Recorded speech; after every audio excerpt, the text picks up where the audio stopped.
Halo,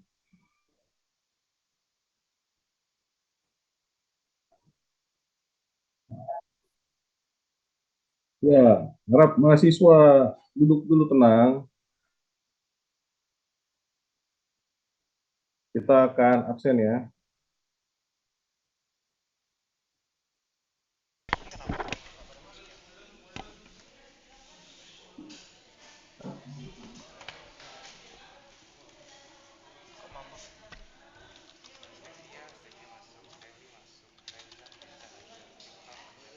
Oke, ini masih ada mahasiswa yang online atau udah semua di kelas? Masih ada yang di online. Masih ada yang online, Pak. Beberapa. Oke, oke, baik. Suara saya. Eh, coba coba tes ngomong lagi. Itu yang di kelas. Tes, tes, tes. Suara saya jelas nggak? Jelas, Pak? Jelas ya. Ini saya baru ganti ke gadget ini soalnya. Oke. Coba tes ngomong dulu. Cek, Siapa di kelas itu? cek satu, dua, tiga. Cek satu, satu, Oh satu, iya, tunggu satu, tunggu satu. sebentar. Saya kencengin dulu aja. Coba tes dulu ngomong apa kek? Shalom, haleluya, puji Shalom, Tuhan Pak. apa? Apa kabar? Oh iya, bentar. Masih kecil suaramu. Kecil suaranya. Masih nggak gede? Kecil suaranya. Ini Ah, udah bentar, udah bentar. mentok. Saya setting Oh, dulu ya, sebentar ya. cek mic. Hah?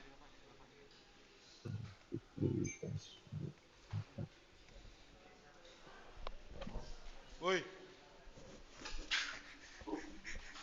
Kali sih.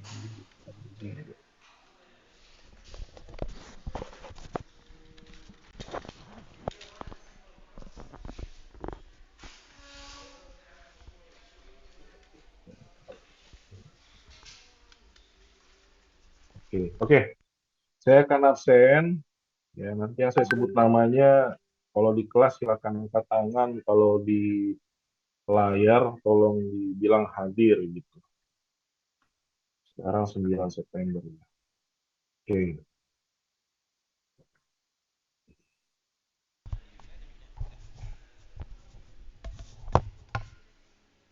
Abdiel, ada nggak? Pak Abiel. Oh, ada. Ini admin, tolong yang di kelas di spotlight dulu nih. Oh, ini nih, siapin aja sendiri. Oke, oke, sip. Adnan ada nggak? Oh ya, Aquila ada. Arga, oke. Itu kameranya nggak usah gerak-gerak, kameranya diem aja. Yang penting tangannya ke atas, kelihatan sama saya. Ari, Ari, nggak ada ya. Ariel, Gak ada dia sih masalahnya. oh ada. Carlitos, oke. Daniel Andika, mana nggak hadir ya? Daniel Eben, Hadir Pak, Ada masa? hadir. Oh, ada. Daniel Andika, oh di situ. Oke. Daniel Eben hadir. Daud Sinamohina, David, oke. Diana,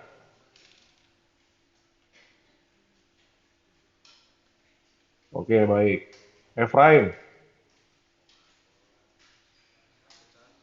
Albert, Albert mana Albert? Lagi Nggak izin ada Pak ya? tadi ke kantor sekretariat. Apa? Lagi izin ke kantor tadi dia dipanggil. Oh dia kerja, Enggak. Tadi ada ke bawah sebentar katanya. sekretariat. Iya. Elizabeth, Erkanus, Izin Pak karena saudaranya sedang berduka.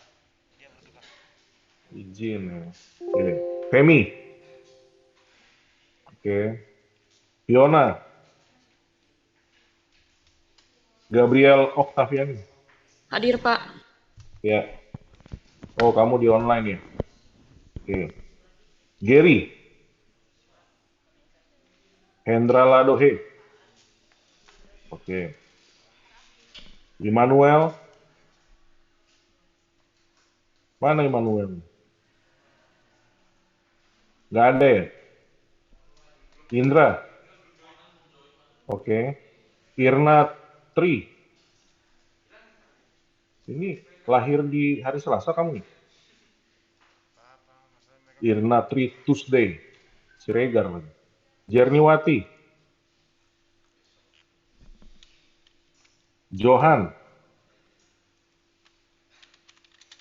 Oh, kamu. Oke, Johan. Joshua. Saul. Joyson. Catherine. Pullman. Oke. Kezia. Oke. Lemuel. Lenor. Ada nggak Lenor? Ini 2 minggu lalu izin dia. Liner cuti pak. Oh, jadi dia nggak ada di kelas saya ya? Mungkin sampai 1 tahun katanya sih pak, karena dia Oke, gembala juga. ya iya, berarti nggak ada di kelas saya. Saya warnain dulu dia. Oke, thank you. Lucia Dian. Oke. Maria Huhutu. Oke. Matthew. Hadir Pak. Oh ya, online. Oke. Michael Joyce. Ya. Mikael Chandra. Ya. Nathanael Budi Dharma. Oksana. Ada Hadir, nggak? Pak. Oksana, kamu kenapa nggak on cam? Nanti tahun depan, Pak, semester 2. Apanya on cam? Oh, Kok on cam pakai semester 2? enggak, Saya Pak. catat kamu Salah dua dengar. minggu. Ya, saya catat kamu 2 minggu lalu juga kuliah saya off cam. Tolong teman-teman yang di online ini, Anda tidak di kelas bukan berarti Anda bisa off cam ya. On cam kalau nggak ada halangan. Ya. Jadi Gabriel, Immanuel, Revi, dan Yalandika, Matthew, nyalain kameranya. Karena kita interaksi di kelas ya. Perlindungan. Hadir pak. Hadir pak. Oh, kamu. Reval, Sebastian. Ya. Ini sambil saya ngabsen, sambil siap-siap yang presentasi hari ini ya. Oke, yang Revi presentasi. Ernest.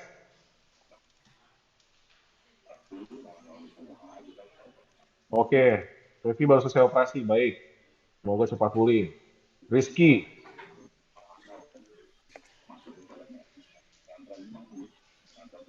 Itu Rizky Yosef yang saya panggil, sekarang Rizky Reza.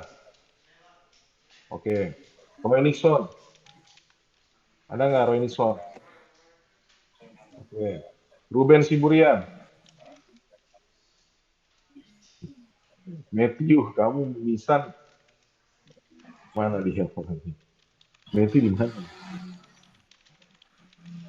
Oh, kamu kenapa pagi-pagi Matthew bisa mimisan? Sharon. Stevia. Steli. Steli. Nggak ada Steli. Vensa Gara.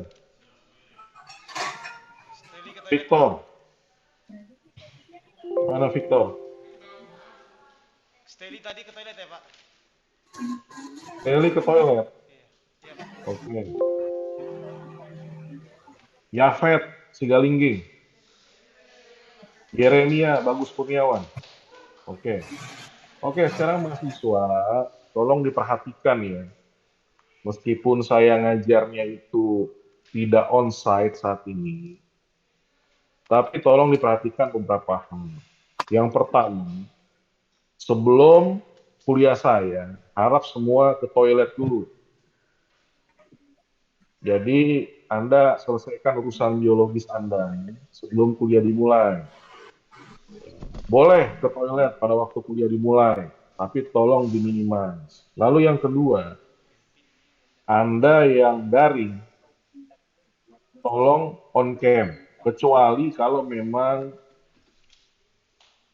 sangat mendesak tidak bisa on cam.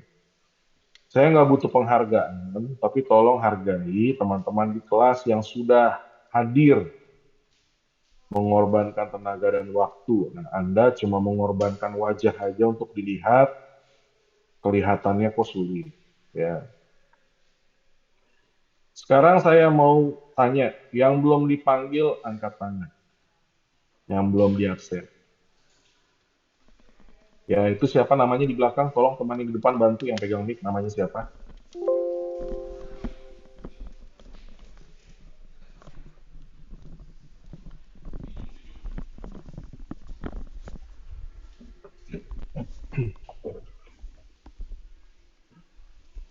Selamat pagi Pak, saya Graven Slumoendong.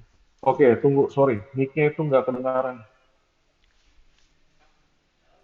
Tolong dibantu temannya itu, mic-nya biar kedengaran. Oh ya. Halo, selamat pagi Pak. Udah di Tes, setting mic ya di Zoom ya? Soalnya masih belum kedengaran tuh. tes. Nanti kasihan juga yang presentasi kalau nggak kedengaran meeting. Mikrofon Anda yang di headphone itu.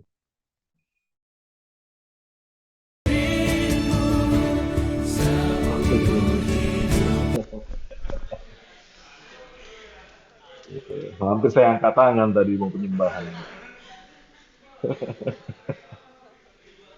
Ya, tolong bantu setting mic-nya dulu ya. Soalnya nanti yang presentasi kan juga pakai. Ah, itu bagus sudah. Ya, silakan. Graven ya. Graven tulisannya G-R-I-V ya. G-R-E-I-V-A-N-C-E.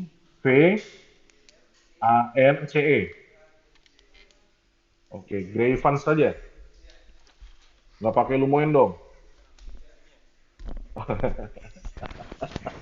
Oke, welcome Graven. Nanti kamu kenalan sama teman-teman kamu secara khusus ya. Sebenarnya saya juga apa eh, kemarin nggak sempat kenalan dengan semua mahasiswa, jadi nanti kamu dengan mahasiswa saja kenalan. Oke, Graven, welcome. Jadi kamu nanti Graven saya masukkan di kelompok presentasi. Nah, saya buka dulu data saya ya.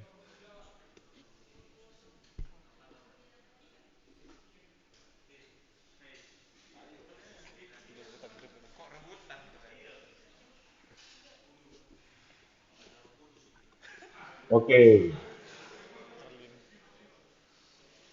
Grevans, kamu nanti masuk dalam kelompok 10 dengan Vensagara, Victor, Yafet, dan Yeremia.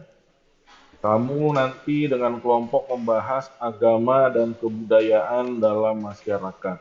Ya. Dari perspektif sosiologi agama. Oke, Grevans ya, kelompok 10 nanti ya presentasi. Oke, baik.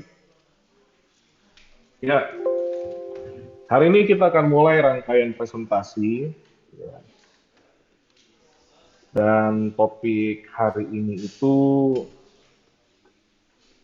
yaitu agama sebagai ideologi, perspektif dari Karl Marx. Ya. Karl Marx itu adalah salah satu sosiolog juga di abad 18. Oh, Adi Ari Vanis Gebalok ya? Belum disebut ya? Aduh, kamu sebentar. Oke, hadir Ari ya. Ini berarti si Albert ini hadir nggak ini? Ini ada yang belum saya sebut ini, Albert Alven, Immanuel Daniel. Oh, Immanuel ada ya. Oke. Albert nggak ada kabar ya? Ketua kelas ya? Ada Pak, ada. Albert mana? Ini udah masuk dalam kelas. Oh, udah ya, oke. Oke, berarti yang izin itu hanya Erkanus Bayage ya? Sama Lenor yang cuti. Benar, Pak. Oke, baik. Iya udah. Oke. Udah dibilang tadi. Nah, sebelum saya mengizinkan kelompok untuk presentasi, ada beberapa hal yang harus disepakati.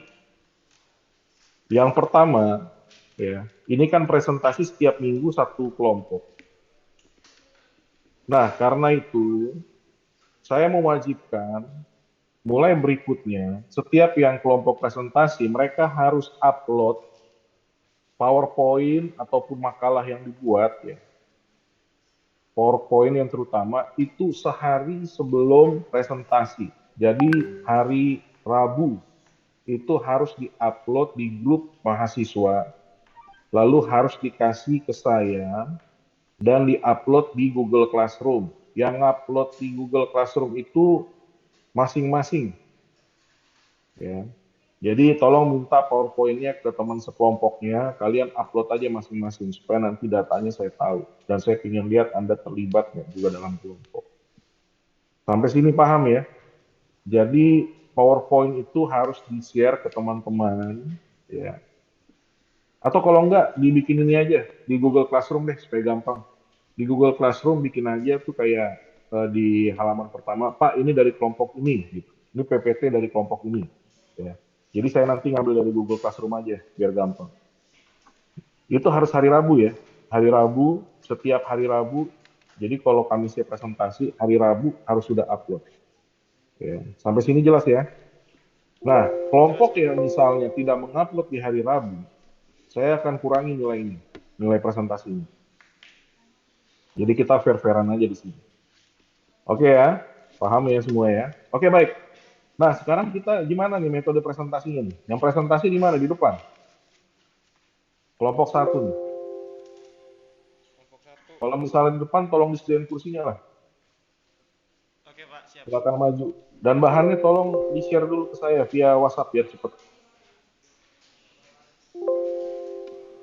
Abdiel, Adnan, Aquila, Arga, Ari, Ariel. 6 orang. Siapin kursi, siapin kursi. Silakan.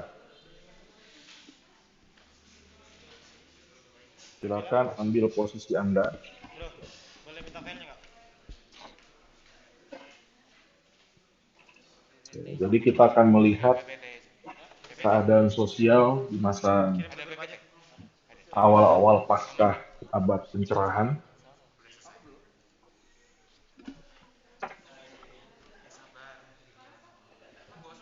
Ke grup aja bro.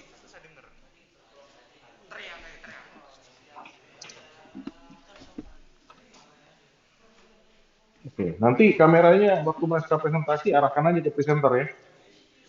Nah, cuma mahasiswa perhatikan baik, saya nggak mau Anda selama presentasi keluar masuk senatnya. Kalau Anda mau izin keluar ke toilet atau apa, minta tolong itu yang admin laptop tulis aja di chat, Pak, izin keluar sini gitu. Supaya tertib. Yang mau keluar Ya, itu yang presentasi berdiri semua itu. Iya Pak. Capek ini. Nggak ada tempat duduk.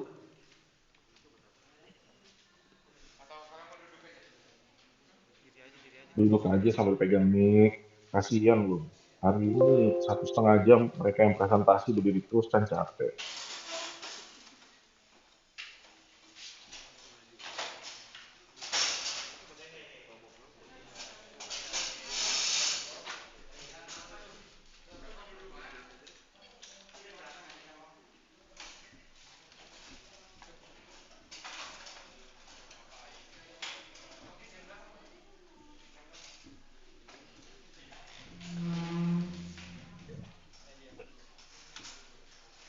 Nanti sebelum mulai presentasi, tolong perkenalkan dulu, sebut nama masing-masing ya. Ini kan soalnya di close up di video. Jadi saya bisa lihat secara close up siapa Anda, nama Anda siapa.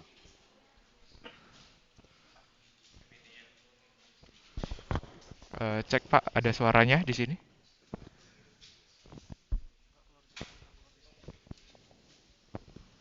Oke, bentar ya Pak.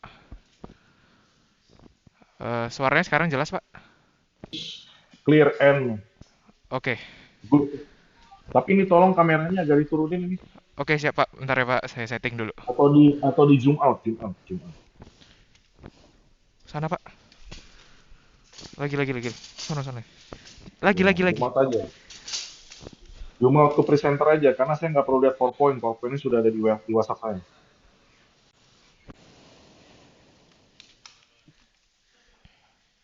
Ya, jadi kamu ambil angle-nya tuh yang presentasi aja, 6 orang. Ganteng-ganteng semua, nggak ada cewek kok. Oke, baik, Pak.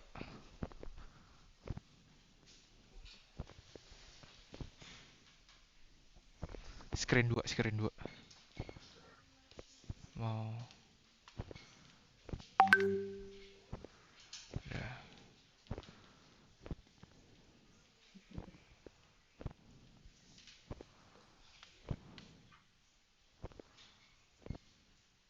Oh, bikin begini. Oke, ini juga bagus. Oke, good. Oke, aku di situ Ya, duduk ya. aja. Hmm.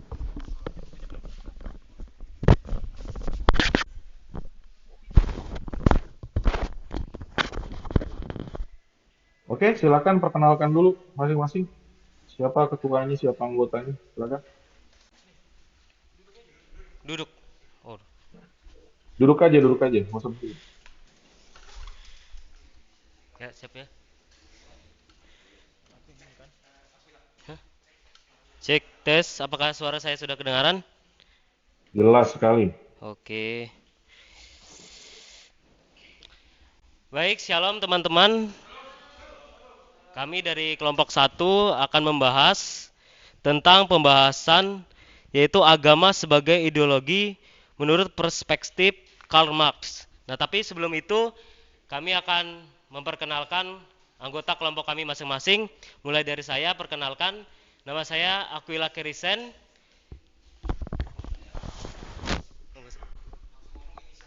Dan yang kedua ada Arga Menora.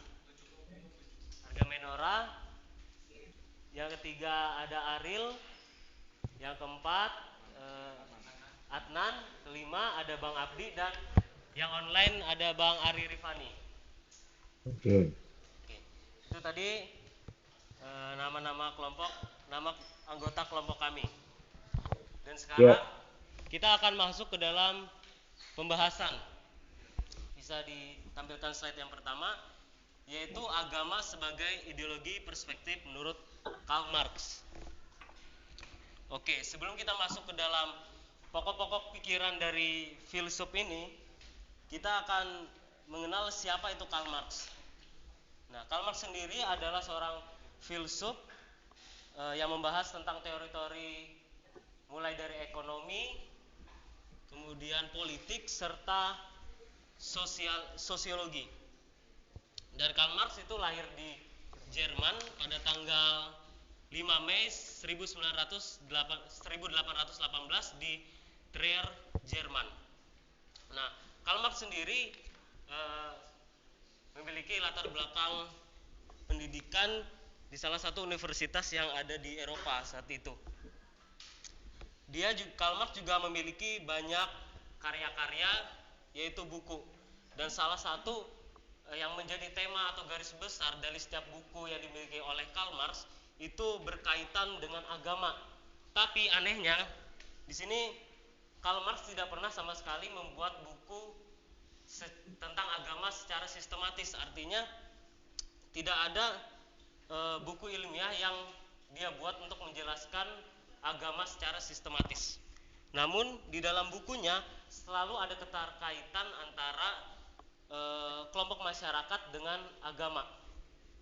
Nah, itu tadi sedikit riwayat singkat atau biodata tentang Karl Marx.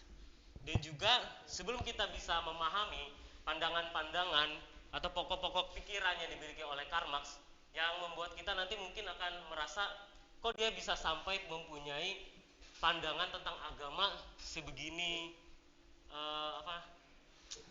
anehnya gitu menurut kita, kalau kita nggak terbiasa dengan pandangan atau pola pikir dia. Oleh karena itu kita akan melihat teori apa yang bersangkutan dengan pokok-pokok pikiran yang dia miliki tentang pandangannya terhadap agama.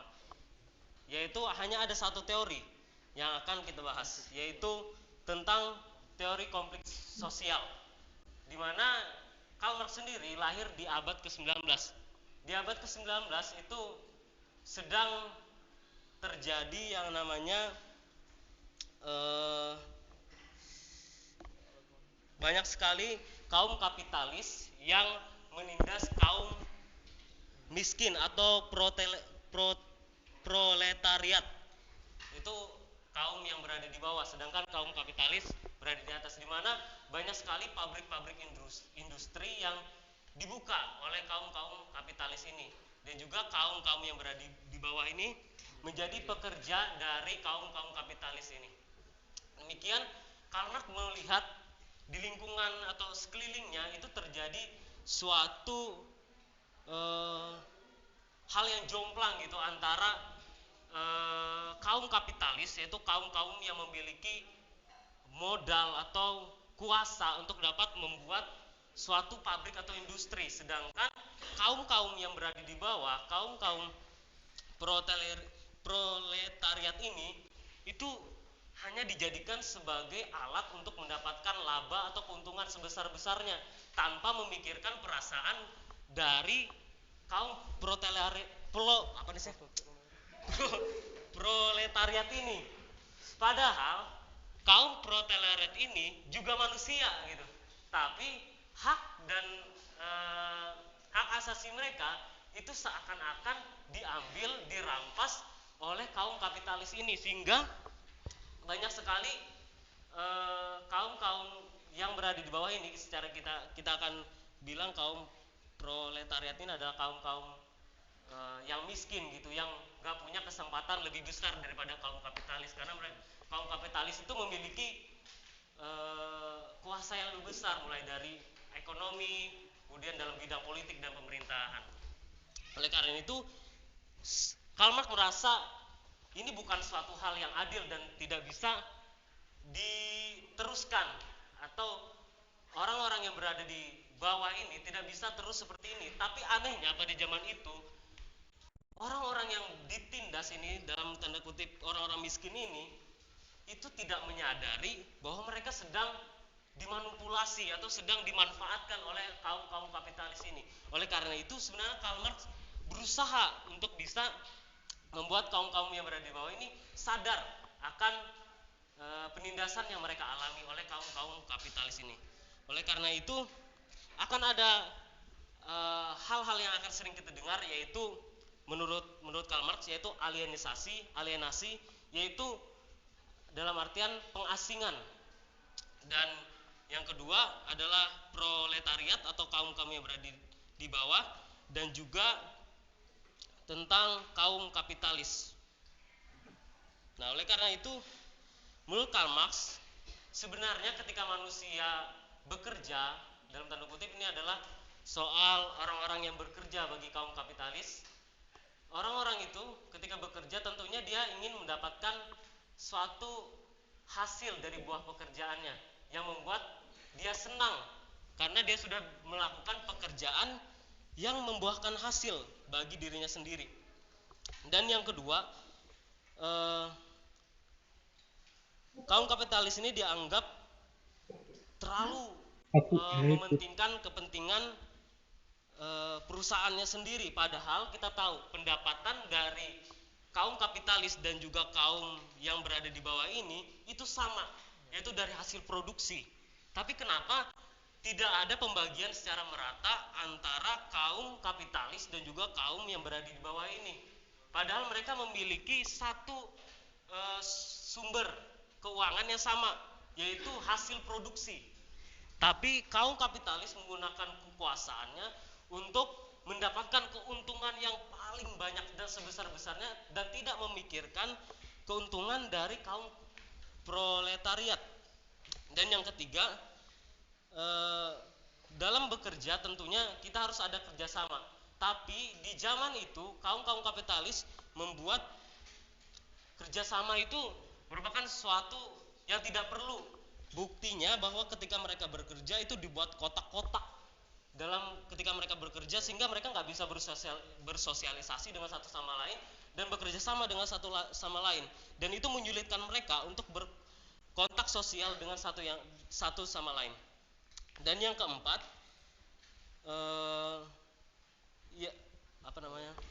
kaum kapitalis ini membuat para pekerja, yaitu kaum proletariat itu membuat mereka mengasingkan diri gitu, seolah-olah apa yang mereka lakukan itu nggak akan bisa membuat mereka hidup lebih baik.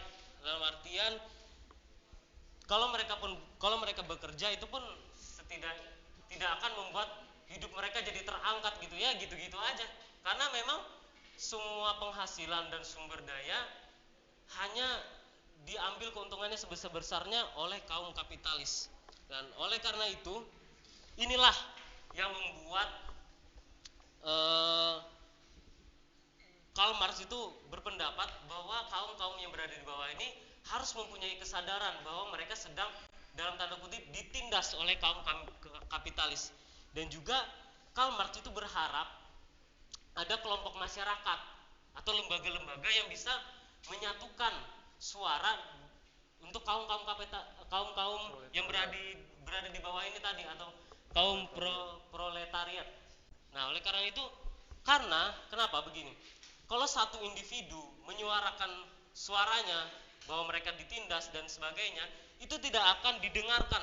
Tapi kalau mereka bersama-sama, Karl Marx yakin itu dapat mengubah pandangan dari orang-orang kapitalis ini.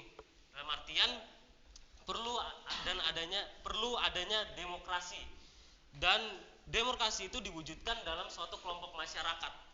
Dan salah satunya yang ditekankan oleh Karl Marx yaitu kelompok masyarakat itu adalah agama. Nah, jadi menurut Karl Marx, apakah agama ini bisa menjadi suatu kelompok masyarakat yang mengubah kehidupan dari kaum proletariat? Jadi sudah jelas ya bahwa kenapa bisa sampai Karl Marx akan mengeluarkan pendapat atau pokok-pokok pikiran tentang agama. Nah, oleh karena itu kita akan masuk kepada pokok-pokok pikiran Karl Marx tentang agama yang akan disampaikan oleh Bang Abdi.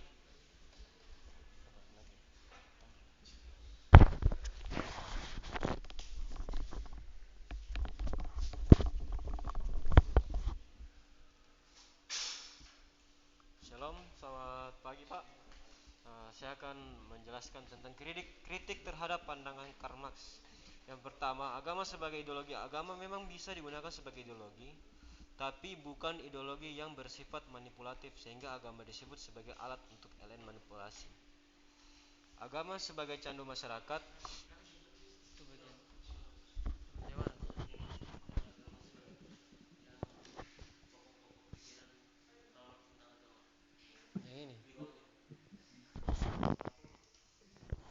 Minta maaf Pak, saya ralat. Pokok-pokok pikiran Karl Marx tentang agama. Agama sebagai suatu aliansi.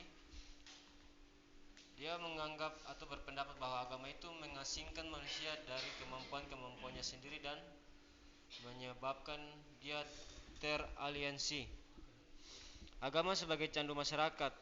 Karl Marx mengakui bahwa agama memiliki ciri-ciri menghibur atau candu bagi masyarakat.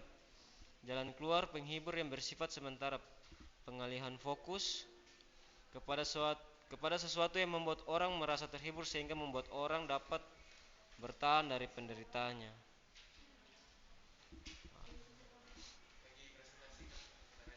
Penghapusan agama. Atas malapetaka yang terjadi yang disebabkan oleh agama, Karl Marx menegaskan bahwa agama harus dihapus sebagai kebahagiaan yang bersifat ilusi sebelum merata mencapai kebahagiaan yang sebenarnya. Saya akan kasih materi selanjutnya ke teman saya.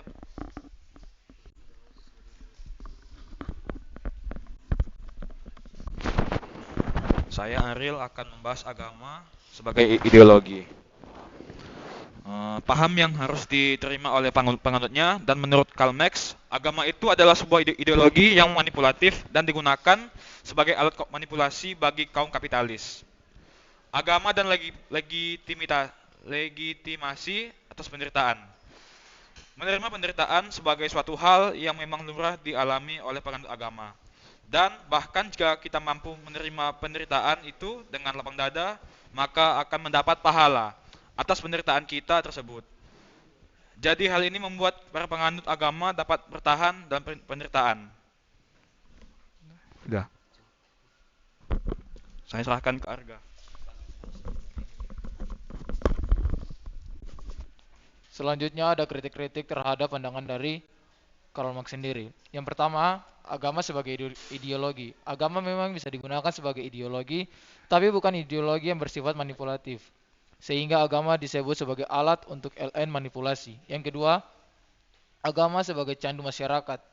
Dianggap terlalu menyederhanakan persoalan keagamaan yang sesungguhnya sebagai kompleks. Yang ketiga, agama dan penindasan kaum proletariat. Dalam hal ini, agama dikatakan sebagai alat untuk mengkritik kelompok penguasa di dalam masyarakat, usaha mengkritik penindasan kaum proletariat oleh kaum kapitalis. Siapa sih?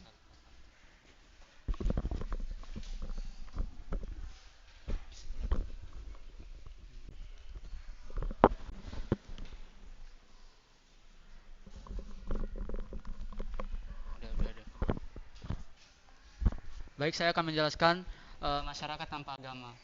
Masyarakat tanpa agama merupakan sekularisasi terhadap perkembangan industri atau tidak ada toleransinya. Agama tidak akan hilang hanya karena perkara ekonomi dan segala macam penderitaan.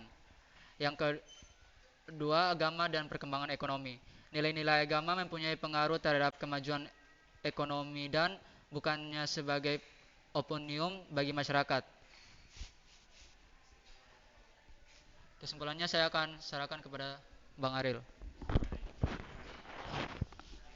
Aril Fani. Ya, baik. Untuk kesimpulan yang kita sudah bahas di atas tentang teori Karl Marx dan maupun kritik-kritik yang disampaikan, kesimpulannya adalah Karl Marx adalah seorang pemikir dan pejuang sosial. Perhatiannya kepada buruh yang disebabkan oleh masyarakat kapitalis. Karena itu dia menganjurkan kaum buruh melakukan revolusi dan memperjuangkan kedudukan yang sama. Kepergiannya terhadap kaum proletariat telah menyebabkan dia membuat analisis tentang agama dengan kerangka berpikir kapitalis dengan sistem kelas-kelas. Karena dia tidak membuat studi sistematis tentang agama sebagai institusi yang independen, melainkan menggunakan agama untuk mengkritik kaum kapitalis. Tetapi tuduhan-tuduhan tersebut tidak didukung oleh teori yang kuat, sehingga mudah dijawab oleh para pengkritiknya. Peningkatan sekularisasi tidak serta-merta menjadi lonceng kematian bagi agama. Sekian presentasi kami yang boleh kami sampaikan. Terima kasih. Nah, baik teman-teman. Jadi itu tadi ya beberapa pandangan menurut Karl Marx, yaitu agama sebagai satu ideologi, yaitu memang agama itu karena sudah menjadi suatu ideologi gitu. Jadi agama memang harus diterima, harus menjadi sebuah paham atau dasar dari orang-orang penganutnya. Jadi menurut Karl Marx sendiri, setiap agama itu malahan menjadi suatu alat manipulasi untuk dapat menekan lagi kaum-kaum yang berada di bawah. Karena kenapa? Di dalam agama sendiri ada kelas-kelas gitu. Saya tidak usah menyebutkan nama agamanya. Di dalam agama ini ada beberapa kelas gitu, mulai dari kelas pertama sampai yang keempat. Dan di kelas yang pertama itu benar-benar para kaum-kaum yang kapitalis ini menjadikan agama itu sebagai alat gitu. Karena dalam agamanya memang ada kelas-kelas tersebut. Kaum yang berada di atas memang berhak melakukan ini dan itu, dan kaum yang di bawah mendapatkan hak asasi yang lebih sedikit gitu atau dikurangi oleh kaum-kaum yang berada di atas gitu. Oleh karena itu, kenapa memang benar agama itu bisa dijadikan sebuah ideologi, tapi bukan menjadi suatu alat bagi orang-orang yang dalam tanda kutip berada di atas. Dan juga ada pandangan tentang agama dari pandangan Karl Marx ini, agama itu sebagai satu alienasi atau pengasingan. Jadi menurut Karl Marx gini teman-teman, agama itu hanyalah suatu hal yang membuat manusia itu mengkesampingkan kemampuan-kemampuannya, sehingga dia memproyeksikan kemampuannya itu kepada suatu hal yang eksternal atau berada di luar dirinya, yaitu Tuhan. Dimana setiap agama itu memiliki Tuhan gitu. Jadi karena Karl Marx berpendapat, oleh karena itu Karl Marx berpendapat bahwa agama itu hanya mengasingkan manusia dari kemampuan aslinya. Gila nggak? Coba bayangkan, jadi secara tidak langsung mengatakan begini, bahwa manusia bisa melakukan segalanya tanpa hal-hal yang berada di luar dirinya, dan berarti tanpa berdoa pun manusia bisa melakukan apapun, dan Allah atau Tuhan itu hanyalah proyeksi dari setiap kemampuan yang dimiliki oleh manusia. Dan sebenarnya menurut Karl Marx, Tuhan itu bukan menciptakan manusia, tapi manusia yang menciptakan Tuhan. Begitu. Jadi pada pandangan-pandangan yang dimiliki Karl Marx tentang agama itu sebagai satu alienasi, dan kemudian agama itu dianggap Karl Marx sebagai suatu candu masyarakat. Nah, terus apa bedanya agama dengan obat bius? Agama itu cuma sebagai suatu opinium atau suatu candu bagi masyarakat gitu. Ketika mereka datang ke sebuah satu kelompok masyarakat yang disebut agama, mereka hanya mencari kesenangan, mereka hanya mencari penyelesaian masalah yang cuma bersifat sementara. Artinya agama hanya memberikan jalan keluar yang sementara dan bukan jalan keluar yang sesungguhnya. Itu menurut Karl Marx. Kemudian agama dan legitimasi atas penderitaan. Legitimasi artinya penerimaan. Penerimaan gitu ya. Dalam hal ini Karl Marx menyebutkan legitimasi itu adalah penerimaan atas penderitaan. Jadi ya lumrah aja gitu setiap manusia menghadapi penderitaan yang biasa gitu. Apalagi kaum-kaum yang berada di bawah, ya memang kamu layak atau biasa aja gitu kalian mendapatkan penderitaan itu biasa aja. Dan kalaupun kalian bisa menerima. Sebentar. Sorry, ini kenapa jadi ngulang lagi ya? Tadi bukannya sudah dipresentasikan sama temannya? Iya Pak, saya cuma menjelaskan Pak, karena ini sebenarnya bukan pengertian Pak, tapi ya, tapi waktunya ini tinggal sedikit lagi. Oh ya Pak. Jadi tolong lain kali juga buat presentasi yang lain ya, kelompok yang lain, tolong dipersiapkan dalam pembagian juga ya. Jadi kalau memang sudah dibagi, tolong yang mempresentasikan itu bisa menjelaskan dengan baik, jadi nggak perlu diulang-ulang lagi oleh temannya. Iya Pak, siap Pak. Waktunya juga sudah habis untuk presentasi ya. Jadi saya akan menjelaskan sedikit garis besarnya, baru habis itu saya berikan waktu untuk teman-teman ya yang mau bertanya, silakan. Oke. Jadi yang perlu kita pahami adalah yang pertama, situasi sosial masyarakat pada masa Karl Marx. Ya, jadi pada masa Karl Marx itu memang pasca abad pencerahan di mana industri berkembang. Dan pada saat itu industri yang berkembang itu menganut sistem kapitalis di mana mereka yang punya sumber modal ya, mereka lah yang berkuasa ya. Jadi kapital itu kan bicara modal ya. Jadi segala sesuatu itu ditentukan oleh sumber modal. Beda dengan sistem sebelum pencerahan yaitu feudalisme.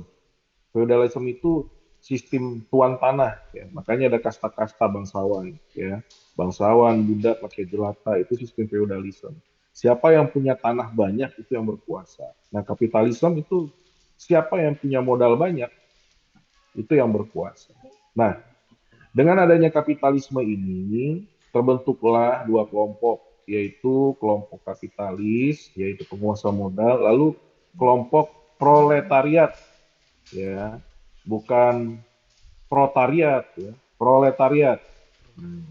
Tadi saking semangatnya presenter salah-salah mulu sebutnya. Proletariat itu adalah kaum menengah ke bawah, dan mereka itu kebanyakan adalah kaum buruh. Mereka adalah orang-orang yang bekerja. Ya. Nah, pada waktu itu yang terjadi adalah para kapitalis ini mereka mencoba untuk mengeruk keuntungan sebanyak-banyaknya. Ya, caranya bukan dengan produksi sebanyak-banyaknya, tapi caranya adalah dengan menekan upah dari buruh sebesar-besarnya. Jadi seharusnya kan produksi itu dibagi seadil-adilnya. Jadi si pemilik modal dapat sekian, si buruh yang bekerja dapat sekian, sesuai dengan porsinya. Nah, tapi yang terjadi, si pemilik modal ini, mereka hanya membayar para buruh sesuai dengan kebutuhan minimal. Untuk apa? Supaya mereka mendapat keuntungan yang besar. Nah, itulah yang menyebabkan para buruh akhirnya mengalami fase alienasi, kata Karl Marx. Ya, ada 4 macam alienasi ya, yang dialami oleh kaum proletarian.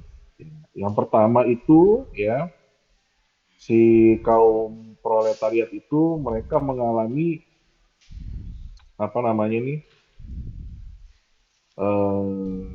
Sebentar.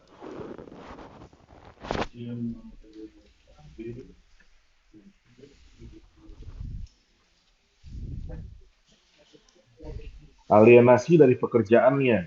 Ya. Jadi buruh itu merasa terasing dari pekerjaannya, ya. Karena kerjanya itu mulu, melakukan hal yang sama tiap hari di pabrik.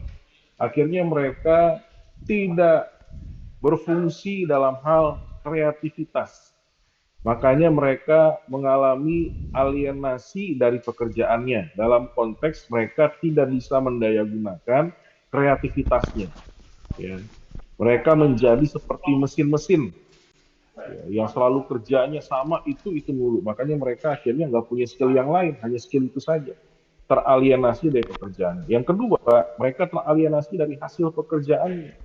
Kenapa? Karena mereka yang bekerja keras tapi mereka tidak menikmati hasil pekerjaannya. Sehingga mereka itu tidak bisa belanja barang-barang tersier atau barang-barang sekunder, hanya cukup untuk kebutuhan primer saja. Nah, siapa yang menikmati hasil pekerjaannya? Tentunya para pemilik modal, kapitalis. Lalu alienasi dari pekerjaan lain. Ya. Nah, jadi si buruh ini, mereka itu tidak bisa bekerja dalam bidang lain. Karena apa? Karena mereka hanya mengerjakan satu hal yang sama. Ya.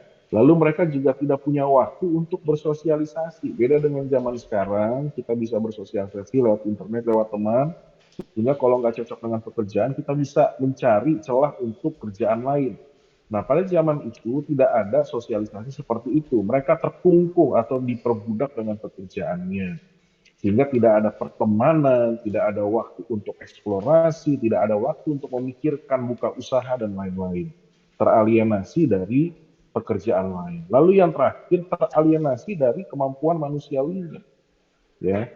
Jadi para pekerja tidak memperoleh kepenuhan hidup, tidak bisa berfungsi seutuhnya, makanya tidak bisa menemukan potensi terbaik dari dirinya. Nah, itu 4 alienasi yang dialami para buruh, dan itu semua disimpulkan Karl Marx. Kenapa? Karena apa namanya para kapitalis yang tidak memiliki kesadaran sosial yang baik. Ya. Sehingga terjadi ketidakadilan. Nah, hal ini ternyata membawa Marx kepada ide tentang kesadaran palsu. Ya, kesadaran palsu itu adalah kepercayaan bahwa problem-problem sosial dalam masyarakat disebabkan oleh kesalahan individu, bukan karena struktur ekonomi makro. Ya. Nah, jadi kalau Marx pikir nih, selama ini orang tuh salah. Selama ini banyak ahli, banyak orang pikir, oh itu kesalahan sistem, ya, kesalahan ekonomi, sistem ekonomi sehingga menguntungkan pemilik modal. Nah, menurut Karl Marx bukan kesalahan sistem, itu kesalahan individu. Ya, karena mereka tidak sadar kesalahan sesungguhnya sehingga mereka tidak bisa mengatasi atau mencari solusi yang baik untuk masalah yang ada.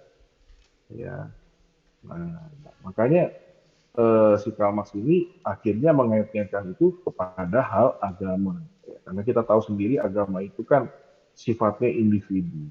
Ya, nah mulailah masuk tadi pemikiran tentang agama. Tadi kelompok sudah bahas beberapa dalilnya Karl Marx tentang agama. Ya.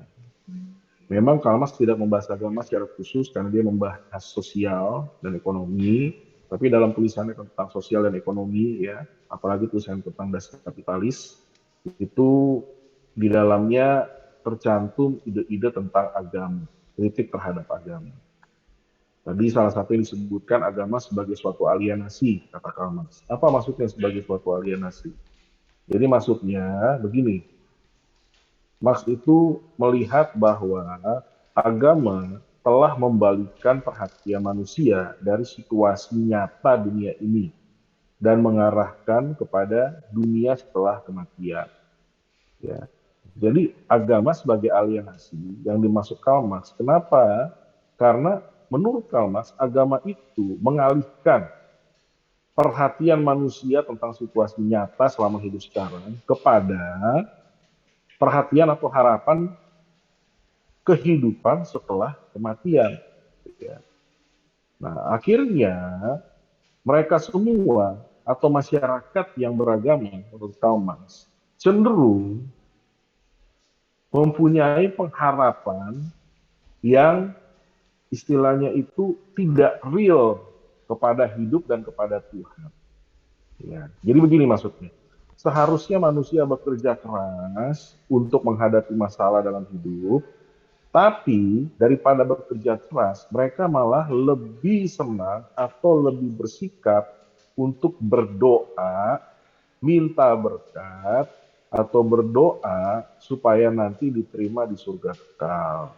Ya, karena menurut mereka sudah nasib, sudah takdir penderitaan ini. Ya. Menurut mereka ada ganjarannya nanti di kehidupan kekal, di kehidupan nyata nggak apa-apa dia menderita. Nah itu yang disebut Karl Marx, agama membuat manusia terasing dari potensinya. Manusia terasing dari kemampuannya. Manusia terasing dari kenyataan hidup. Ya. Nah, ini nanti kalau kita belajar nanti ya, selanjutnya di kelompok 3, nah nanti ada sosiolog Max Weber, nah itu malah membuat hipotesa sebaliknya. Ya.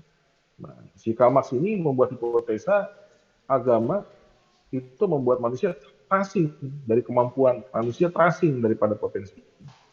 Karena apa? Karena agama membuat manusia itu hanya berpikir kehidupan setelah kematian, bukan kehidupan nyata. Ya.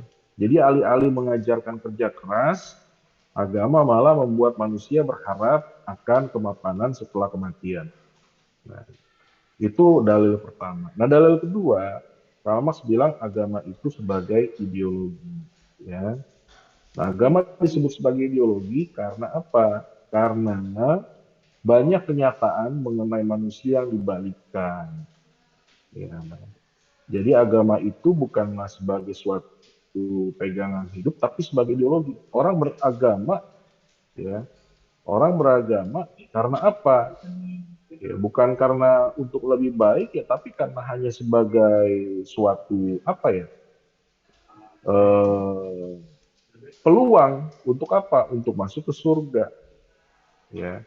Nah, karena agama hanya sebagai ideologi, akhirnya apa? Akhirnya kekayaan material, posisi sosial, jabatan kekuasaan lain-lain dianggap sebagai sesuatu yang fana dan bisa menjadi penghalang untuk masuk ke dalam kehidupan kekal. Nah, akibatnya apa? Akibatnya kemiskinan diubah menjadi keutamaan, sedangkan kekayaan dicurigai dan dianggap sebagai kemiskinan rohani. Nah, karena agama dianggap sebagai ideologi, sebagai suatu paham. Ya. Masalahnya adalah agama itu kan pandangannya kepada dunia yang akan datang, dunia rohani, dunia transenden, non material, bukan sekuler. Sedangkan hidup nyata ini ya pasti berpadanan dengan sekuler, berpadanan dengan materi, ya, berpadanan dengan kesuksesan.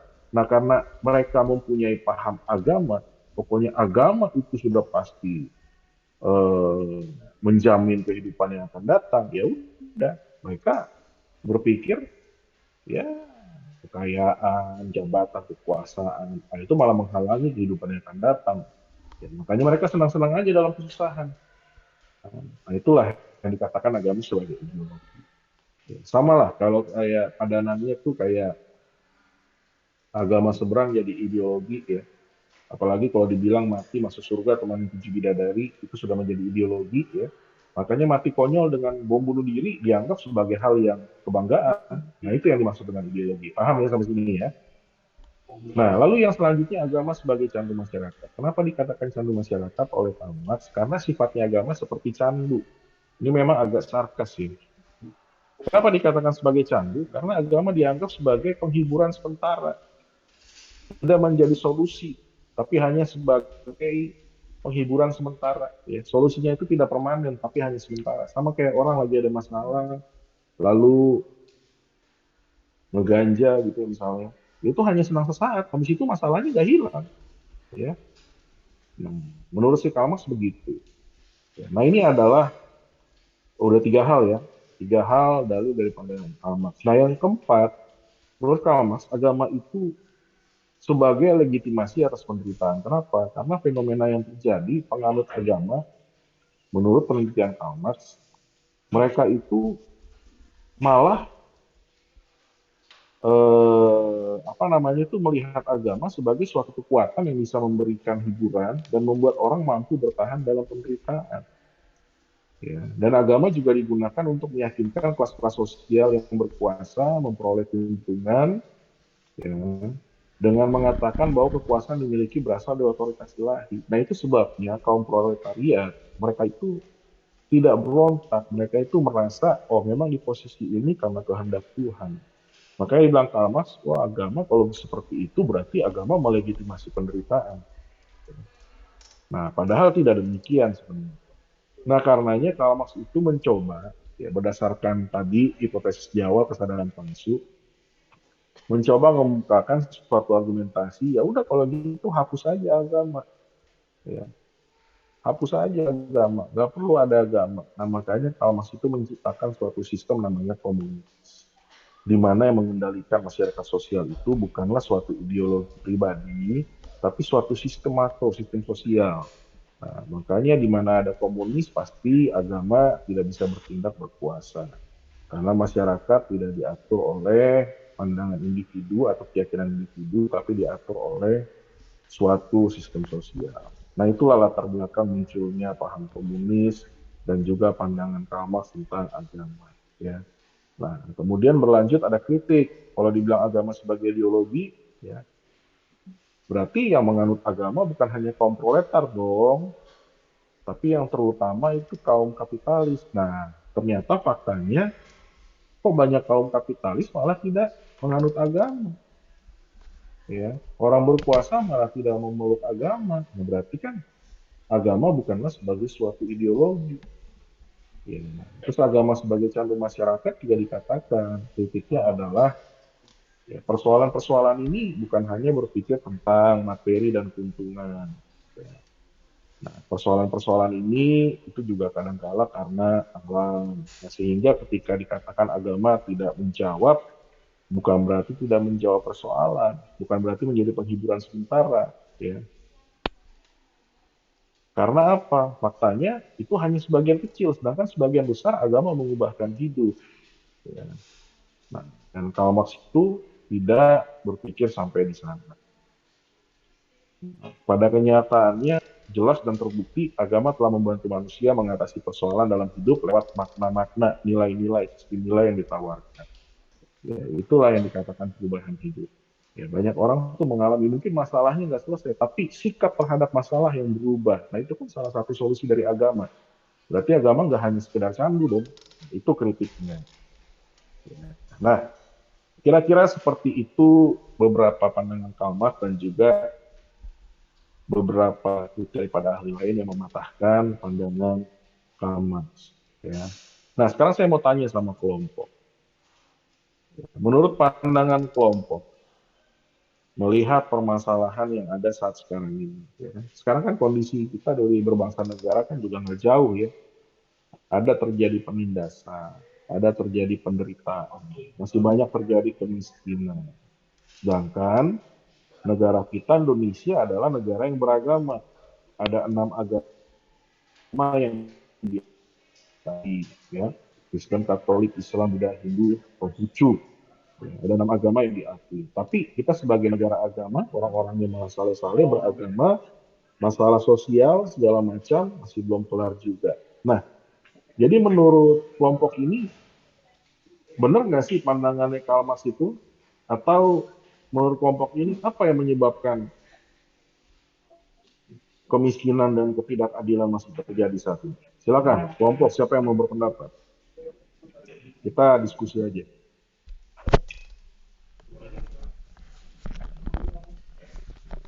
Tes. Ya, Baik Pak, mohon maaf bisa diulangi Pak karena kurang jelas Pak. yang jelas suaranya. Iya. Oke.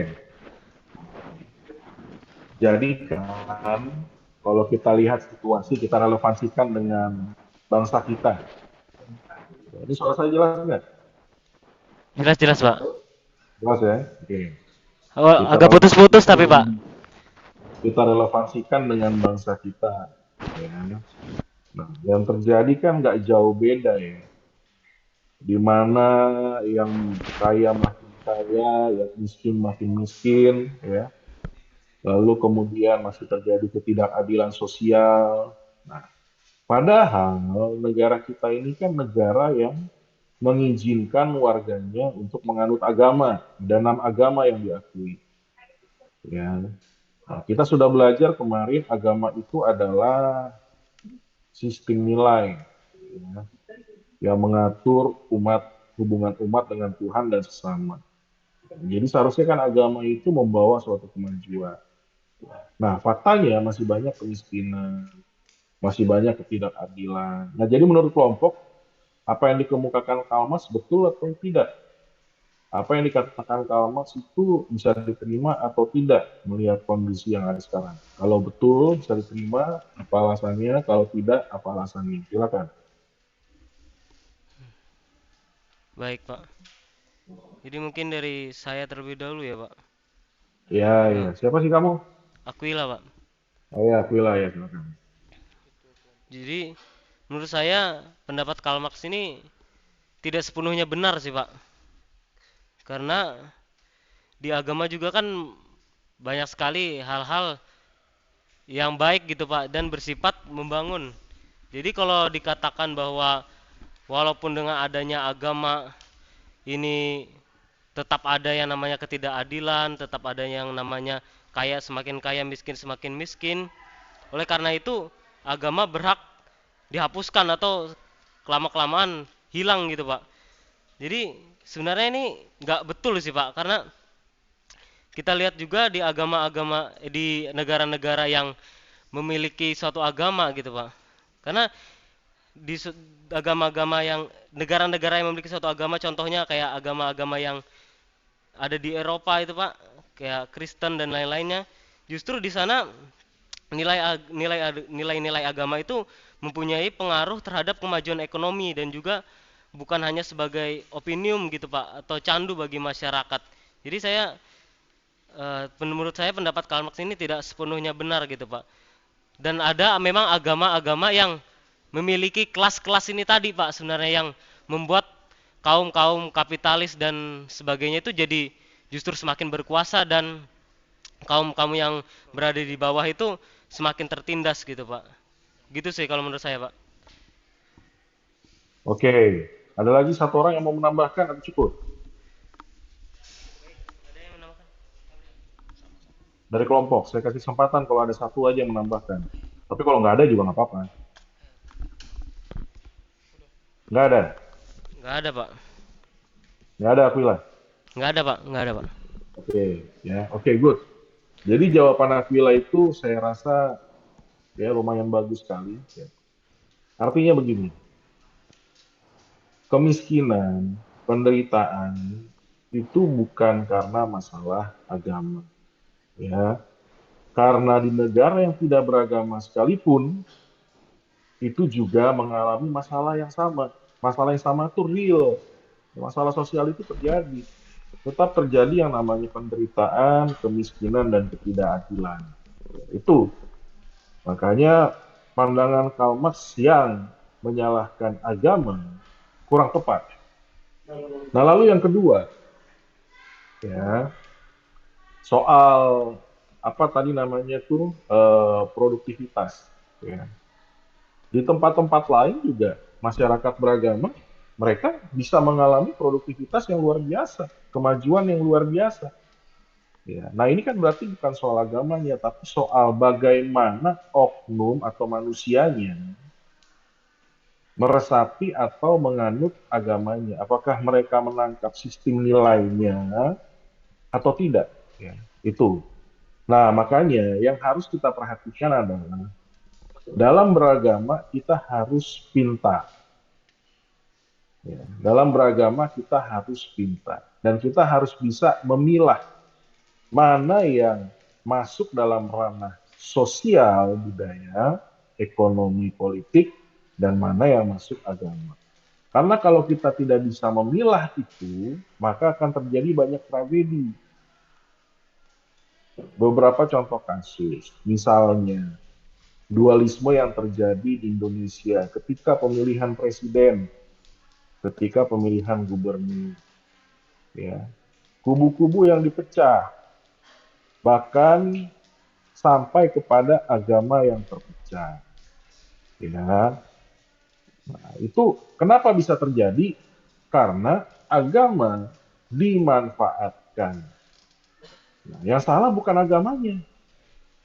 Yang salah adalah oknumnya atau golongan-golongan tertentu yang memanfaatkan agama.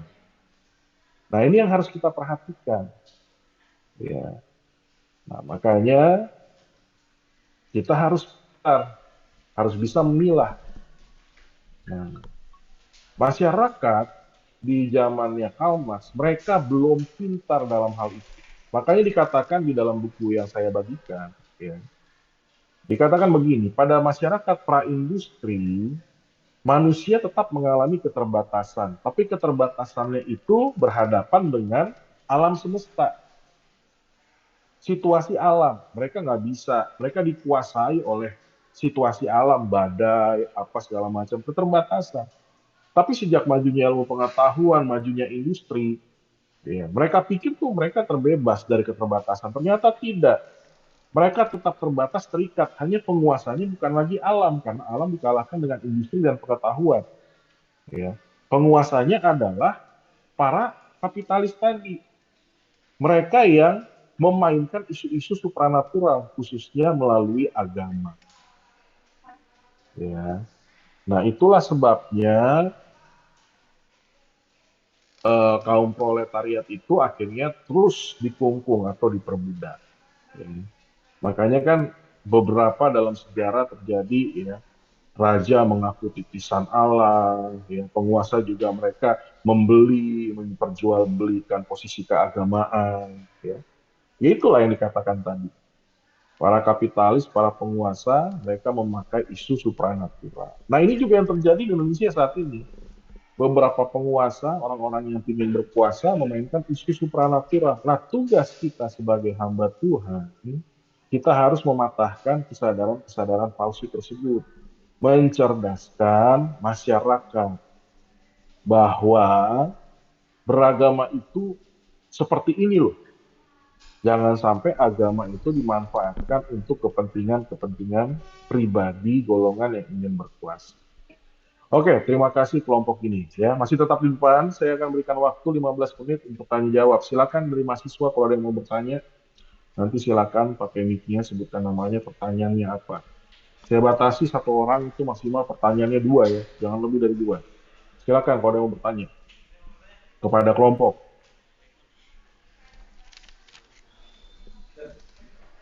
Ada nggak?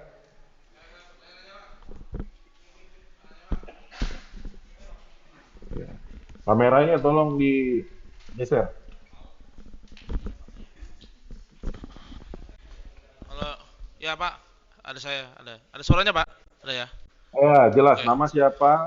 Nama saya Ruben Pak. Pertanyaannya apa? Oh ya, Ruben. Ini saya nanya ke Bapak atau nanya ke kelompoknya Pak? Oh, kelompok dong. Oh kelompok. Oke, Enak kan banget. ya siapa tahu kan.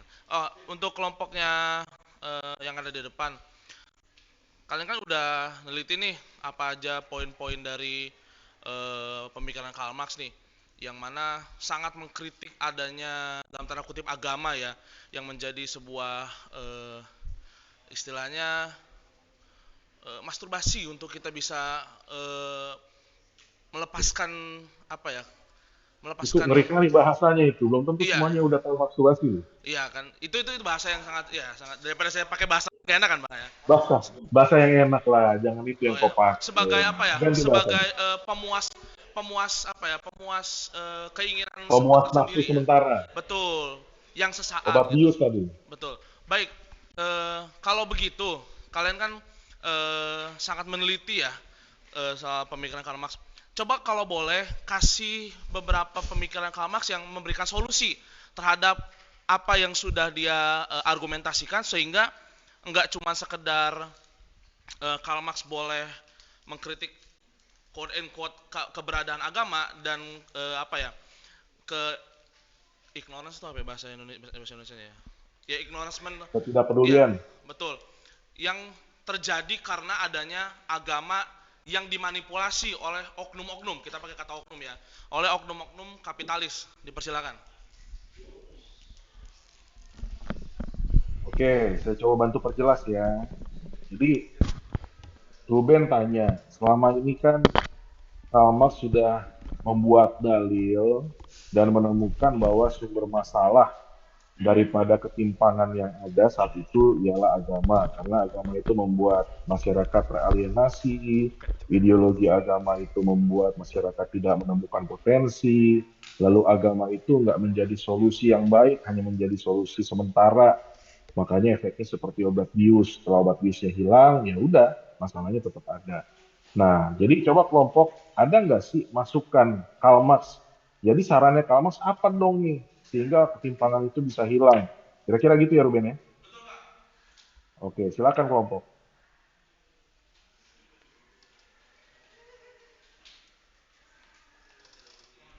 Kalau saya minta sih, kalau bisa jangan Aquila lagi yang jawab. Aquila dari tadi capek itu, udah ngejelasin terus.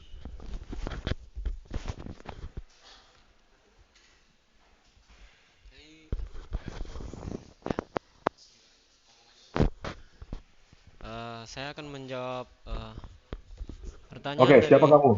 Nama saya Abdiel, Pak. Oke, Abdiel, silakan.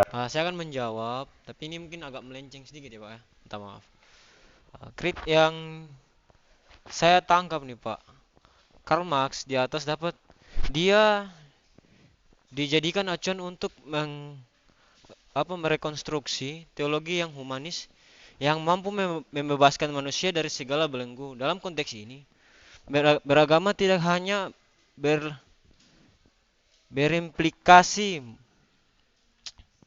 munculnya kesalahan individual, tapi menghantarkan pada kesalahan sosial. Teologi tidak semata-mata dihayati lagi, misalnya karena konteksnya Karl Marx ini teologi kayak tidak dipakai. Jadi ini dia larinya sebagai konteks persoalan pribadi, namun terrealisir ke dalam wilayah komunal. Tugas dari dia terrealisir ke dalam wilayah komunal dalam mengkomunikasikan konsepsi beragama yang demikian merupakan tugas yang tidak pernah ada kata selesai dan selalu mengalami upaya kontekstualisasi. Begitu, Pak. Ya itu maksudnya apa itu jadinya?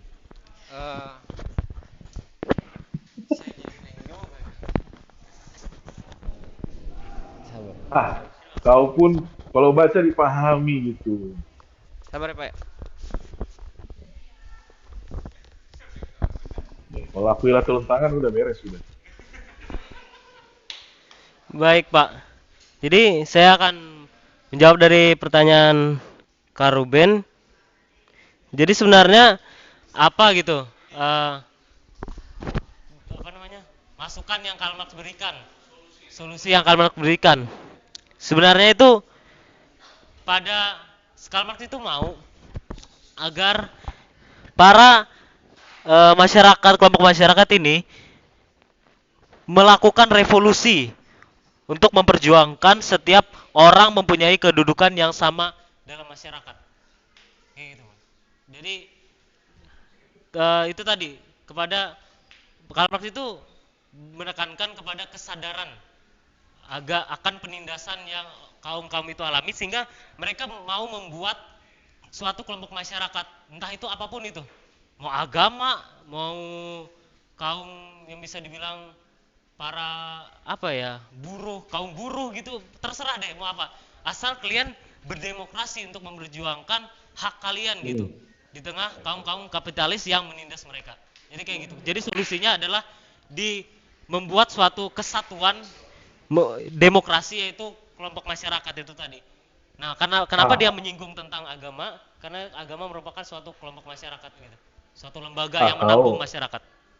Itu hampir benar ya. Ini saya koreksi Aquila ya. Ya, Udah Pak. bagus ya. Tapi kamu kurang membaca dikit ya. Ya, Pak. Ada di halaman 83 sebenarnya. Itu adalah solusi yang ditawarkan oleh Karl Marx, yaitu penghapusan agama. Ya. Jadi solusi atau hipotesa Karl Marx itu, ya, Marx itu menegaskan supaya agama itu dihapus. Namun karena agama tidak bisa dihapus, karena agama itu adalah produk kondisi sosial kemasyarakatan, makanya Karl Marx mengusulkan untuk membentuk negara komunis. Dengan adanya pembentukan negara komunis atau hidup itu diatur oleh sistem bersama, jadi bukan demokrasi ya. Kalau demokrasi kan itu kan rakyat, suara rakyat, ya, suara masing-masing individu berpengaruh. Kalau komunis tidak, suatu keputusan semua harus lakukan, ya. Nah, dengan adanya pembentukan negara komunis menurut Karl Marx, jadi hidup itu bukan diatur oleh pribadi, tapi diatur oleh bersama, ya, oleh penguasa gitu, ya. Maka dengan sendirinya akan menghapus agama di muka bumi.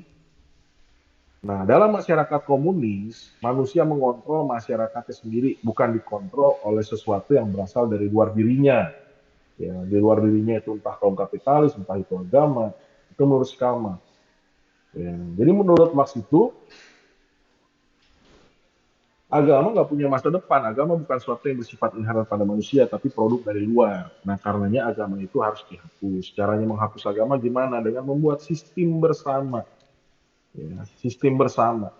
Jadi yang mengatur adalah masyarakat itu sendiri, bukan produk luar, bukan agama yang merupakan keyakinan individu. Ya, kira-kira begitu ya Ruben ya. Itu solusinya Karl Marx. Nah, tapi ternyata setelah sistem komunis ini diaplikasikan, ya tetap terjadi hal yang sama, ya. Jadi teori belum tentu, istilahnya tuh belum tentu belum tentu sesuai ketika diaplikasikan, ya. Nah, itulah yang menjadi tawaran solusi dari Karl Marx supaya tidak terjadi ketimpangan, ya, dengan cara sistem komunis tadi atau sistem bersama. Ya. Nah, itu yang kita bisa lihat dalam beberapa negara yang menganut komunis. Ada Rusia, ada Cina, ada Korea Utara. Ya. Tapi tetap aja dalam negara-negara tersebut, ya, selain mereka kehilangan hak pribadi, ternyata juga masih terjadi yang namanya kemiskinan dan juga ketidakadilan. Berarti solusinya Karl Marx ya tetap bukan solusi yang terbaik. Kira-kira begitu ya Ruben ya? Mana sih Ruben tadi? Coba gitu. Ya. Oke, Ruben ya, mantap ya. Nah, makanya sistem itu pun ternyata tidak optimal, ya. Gitu. Makanya kalau menurut saya sih, kenapa sih terjadi ketimpangan, penderitaan segala macam, intinya cuma satu kalau menurut saya, karena manusia udah jatuh dalam dosa, itu aja sih. Karena dosa itu semua. Ya, nah makanya bagaimana solusinya? Ya bukan berarti menghapus agama, tapi justru manusia itu harus memperluas kapasitas dirinya. Manusia itu harus memperdalam hubungannya dengan Tuhan. Ketika dia memperdalam hubungannya, mendapatkan nilai-nilai ketuhanan yang baik, pasti hidupnya mengalami perubahan. Ya. Oke, Ada lagi yang mau bertanya? Thank you Ruben ya, udah tadi pertanyaannya ya. Oke, silakan yang lain. Kalau yang mau bertanya kepada kelompok masih ada waktu sekitar 5 menit. Ini saya juga lagi tugas nih di kantor. DFT. Masih ada sekitar waktu 10 menit deh, 10 menit. Oke? Ada yang bertanya? Ini nggak ada yang bertanya ini karena sudah mengerti atau karena kasihan sama kelompok atau karena memang sudah lapar ini gimana ini? Hah? Kalau sama kelompok jangan kasihan. Ya. Justru mereka kesenangan itu di depan itu. Puasa lagi. Ya, silakan kalau mau tanya. Ya, mau tanya relevansinya sama negara kita juga nggak apa-apa. Dengan keadaan sosial saat ini. Anda kan mahasiswa kan, Anda kan harusnya bisa mengkritik, mempunyai keresahan harusnya.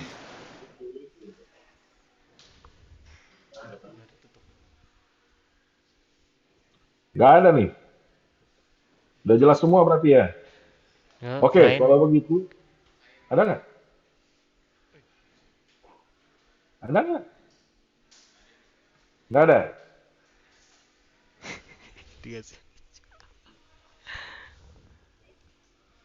Oke, kalau begitu tolong diperhatikan.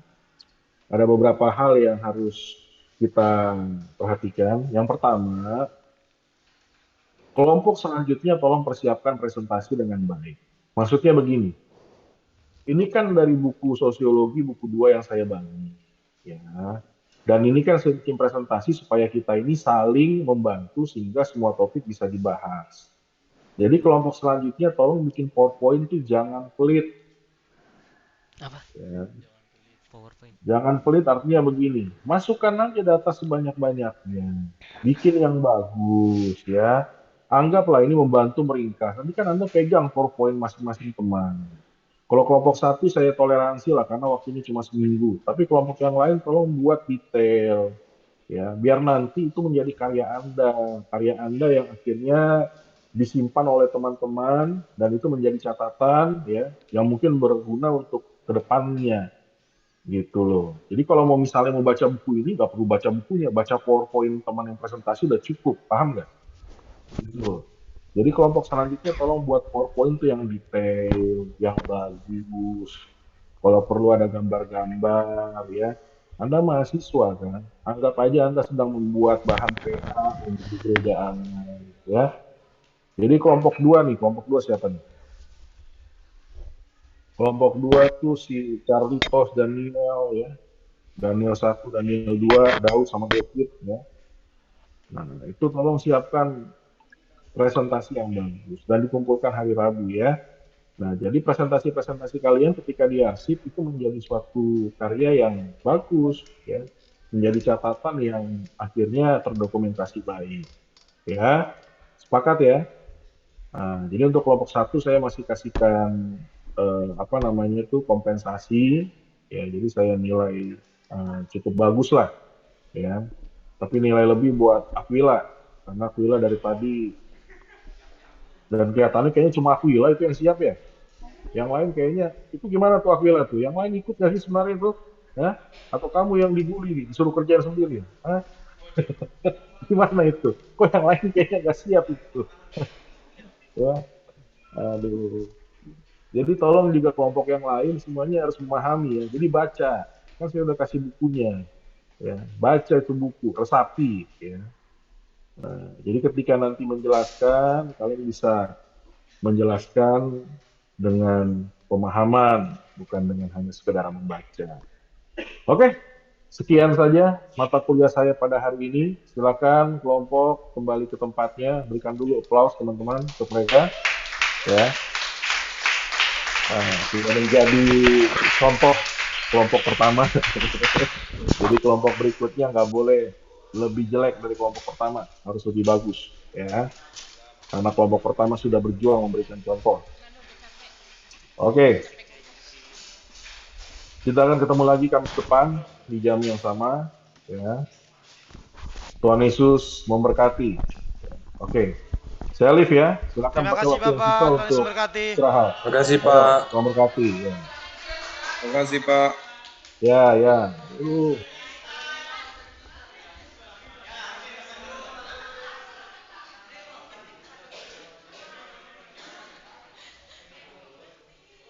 teman-teman yang di onsite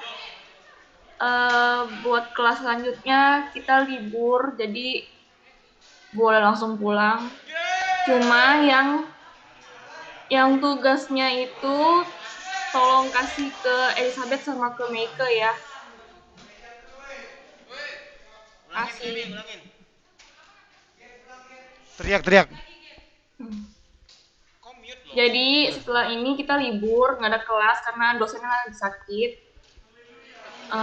Tugasnya yang di onsite tolong kasih ke Meike sama ke Elizabeth, terus di list di grup ya. Di list di grup. Makasih. Oke, Gaby, terima kasih. Terima kasih Bu Ketua kelas. Keep strong, Gaby. Makasih sayang. Emang Gaby sakit? Gaby sakit. Sakit hati. Karena? Yang kuat ya, Gaby. Sorry ya. Dia sakit hati karena Johan. Di hatimu. Ibu hatinya.